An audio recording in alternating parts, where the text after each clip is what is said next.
कुछ बात है कि हस्ती मिटती नहीं हमारी। विकास की रफ्तार टूटनी नहीं चाहिए। किसान के खेत तक पानी पहुंचाने की चिंता कर रहे हो। मुआवजे की राशि हजारों करोड़ रुपए में। इन्होंने बहुत अच्छे काम किए हैं। 28 गाँव सप्लाई है। उस दौर में बहुत ही बढ़िया और बहुत ही बेहतरीन काम हुए थे, लेकिन नहीं मिलते थे, सब नहीं पहुंचते थे घरों तक।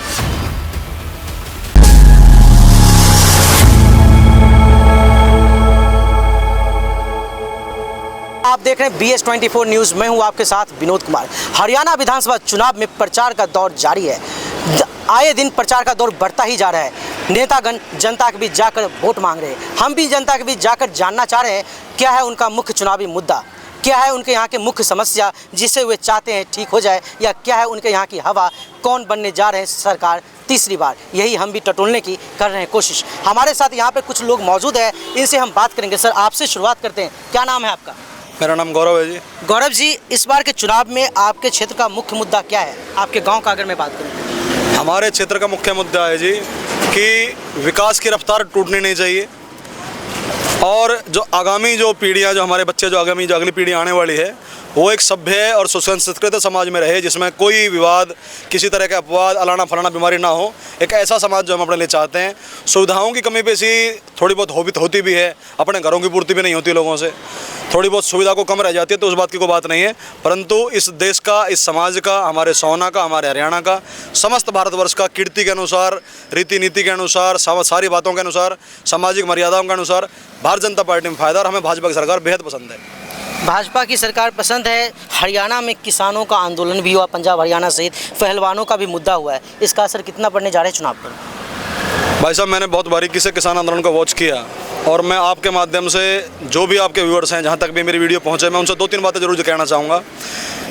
हर खेत, हर डोल तक पानी, अगर इसके ऊपर किसी किसान नेता ने कोई एक भाषण दिया हो, तो वो भाषण मुझे देखना है कि जहाँ किसान नेता किसान के खेत तक पानी पहुँचाने की चिंता कर रहे हो, किसान को सस्ता उर्वरक, सस्ता ट्रैक्टर दिलाने की कोई बात कर रहे हो, एक बड़ा किसान और एक छोटे किसान की भिन्नता में छोटे किसान को सशक्त बनाने की बात कर रहे हो। केवल और केवल एजेंडा बेस्ड राजनीति हो रही है, कहीं को किसान के मुद्दे की बातचीत नहीं हो रही। बड़े किसान, बड़े आड़ती फाइनेंसर सिस्टम जो है उसको चला रहा है, कोई किसान आंदोलन नहीं है। हाँ, एक इसको आप ये कह सकते हैं कि जो फंडिंग का जो मामला, जो उनके ऊपर आरोप लगते रहे हैं, आपने भी देखा, हमने भी देखा, सबने देखा, जो फंडिंग का आरोप उस आंदोलन पर लगते रहे हैं, उस फंडिंग के चक्कर में ये जरूर समझ में आया कि एक कोई मोटिवेटेड आंदोलन था ये। बिल्कुल बिल्कुल बिल्कुल। स्वामीनाथन आयोग की रिपोर्ट 10 साल कांग्रेस की टेबल पर पड़ी रही, हुड्डा साहब ने फाइल उठा के नहीं देखी। क्यों नहीं? आज कैसे कांग्रेस इतनी हो जाएगी किसानों की? कैसे नहीं? 2 रुपए के मुआवजे के चेक की पन्ने की रकम ज्यादा, चेक की राशि कम। लोगों ने उल्टे भगा दिए, लोगों ने उल्टे पत्थर मार दिए, वापस फेंक दिए कांग्रेस के दफ्तरों में कि हमें चेक नहीं चाहिए 2-2 रुपए के, 5-5 रुपए के मुआवजे के। आज मुआवजे की राशि हजारों करोड़ रुपए में ऑनलाइन आती है, 72 घंटे में आती है।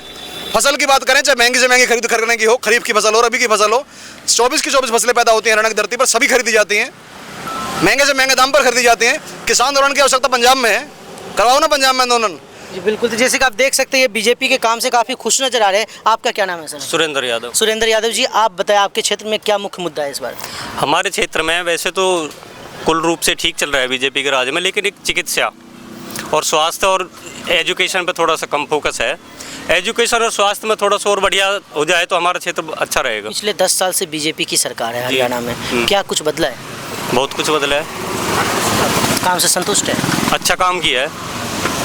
अच्छा काम किया है जी। तो फिर से बीजेपी आ रही है? आनी चाहिए। आनी चाहिए, हाँ बिल्कुल। जी सर, आप बताएं आप क्या कहना चाहेंगे? देखो जनाब, ऐसा है, बीजेपी एक 36 बिरादरी की पार्टी है। इन्होंने बहुत अच्छे काम किए हैं। जो 10 साल गुजर गए उनमें बहुत अच्छे काम किए हैं, ऊंची लेवल तक के काम किए हैं, और 36 बिरादरी साथ लेकर चलिए, मान और सम्मान सबको बराबर मिला है। आज जो बहुत गरीब तबके को अनाज, तेल, चावल, चीनी, हर चीज़ मिल रही है, तो इससे और अच्छा कौन होगा? जमींदार को तो यही चाहिए। बहुत गरीबी है, गरीबी के कारण जो लोगों ने हर चीज़ की सुविधाएं मिल रही हैं, तो बीजेपी सरकार जैसी और सरकार अच्छी हो। बीजेपी की सरकार से ज़्यादातर लोग इस यहाँ पे बैठे खुश नज़र आ रहे हैं। आप बताएं सर, का आरोप लगता है कि बीजेपी हिंदू मुस्लिम करती है, इस पर आप क्या कहेंगे? मैं पकड़ लूँगा, आप खाली बोले। ये तो राजनीतिक मुद्दा होता है जी इनका, बाकी सरकार दोनों से ही होती हैं।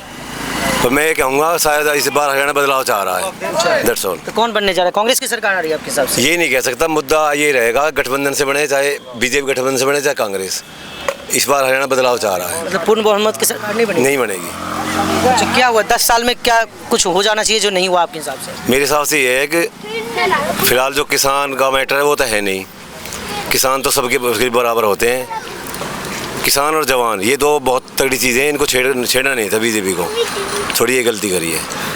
आपने जवान की बात की, अभी जो अग्निवीर का मुद्दा है उसके बारे में बीजेपी ने घोषणा पत्र में घोषणा किया है।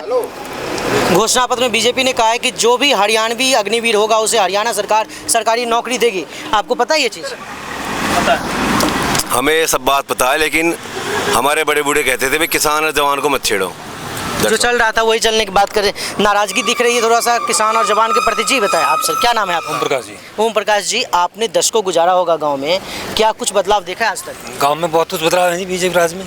मुख्य बदलाव बताइए। मुख्य बदलाव ये है, स्वास्थ्य है, चिकित्सा है, सब सारी सुविधा दे रखी है, रोड बढ़िया बना रखे हैं बीजेपी सरकार में सारे। आपके यहाँ से तेजपाल तंवर 5 साल पहले, इससे पहले वाले टर्म में विधायक भी रहे थे, कैसा काम कर रहे हैं? बहुत बढ़िया काम करे जी। हमारे जो हॉस्पिटल गाँव में वो अपग्रेड करा दिया है जी। 28 गाँव में रेनी वेल का पानी दिया है, जो हमारे गाँव में खारा पानी आज तक भी 28 गाँव सप्लाई है आज। तो सही काम किए थे। आप कितना खुश है सरकार के काम से?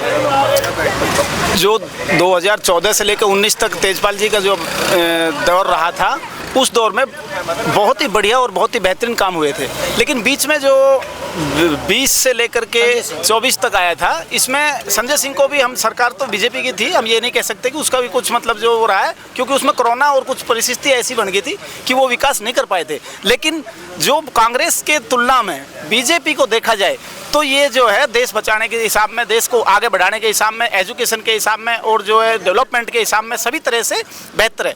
और जो हम चाहते हैं कि जो ज़्यादा से ज़्यादा हमारे जो यहाँ पर जो बीजेपी को ही समर्थन हो, बीजेपी ही हमारा जो है कल्याण कर सकती है और देश की सही से मतलब जो हमारी जनता की सेवा करती है। जी बिल्कुल, तो कह रहे बीजेपी ही कल्याण कर सकेगी। जी सर, आप कुछ और भी कहना चाह रहे थे? जी अभी भाई साहब जवान के बारे में बता रहे थे, बात की भाई जवान की बात करें, भूल गए वो दिन जब जो है ताबूत जो है नहीं मिलते थे, शव नहीं पहुंचते थे घरों तक, वहीं सख्त वसत कर दिया जाता था शवों को। एक सैनिक की शहादत जो हमारे इस हरियाणा प्रदेश में और खासतौर पर हमारे सोना में गांव-गांव में देखने को मिलती है। गांव-गांव में ऐसे बच्चे हैं जो शहीद हुए हैं इस मातृभूमि के, जिनकी वजह से हमारा मस्तक ऊंचा है, जगह जगह जाते हैं, उनको शीश नवाने का मौका हमें मिलता है, उनके शव घर तक नहीं पहुंचे। कैसी व्यवस्था, कैसा जवान? इजराइल को देखें, 1 करोड़ से कम की आबादी है, प्रत्येक जो है आप उसका आदमी को जो है वोटर कार्ड बनवाने से पहले अग्निवीर बनना पड़ता है। अग्निवीर को लेकर लोगों में नाराजगी है, इस पर आपकी क्या राय है? देखो जी, मैं एक बात बताऊं आपको, जो इस देश में आंतरिक माहौल खराब करने वाली अलगाववादी ताकतें हैं, ये देश, एक कवि ने लिखा कि कुछ बात है कि हस्ती मिटती नहीं हमारी, और आज वर्तमान परिस्थिति है, केरल चले जाओ, मणिपुर चले जाओ, बंगाल चले जाओ, बस्ती दिखती नहीं हमारी। वो बस्तियां कहाँ गई?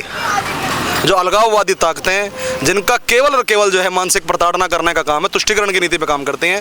ये सर्व समाज भाईचारे से चलेगा, ये तुष्टिकरण की नीति से नहीं चलेगा। और तुष्टिकरण की नीति के खिलाफ है बिल्कुल भाजपा, बिल्कुल तुष्टिकरण नहीं चलेगा, सबका साथ सबका विकास चलेगा। बिल्कुल तुष्टिकरण नहीं चलेगा, सबका साथ सबका विकास और सबका विश्वास मोदी जी का भी नारा है। हालांकि जनता की क्या फैसला करती है जनता, ये तो 5 अक्टूबर को उन्हें करना है। 8 अक्टूबर को प्रदेश सहित पूरे देश को पता चल जाएगा किसे मिलती है हरियाणा की सत्ता की चाबी और कौन करता है अगले 5 साल तक हरियाणा पर राज। फिलहाल अब तक के लिए इतना ही। कैमरा पर्सन मनीष के साथ विनोद कुमार, BS24 न्यूज़, सोहना।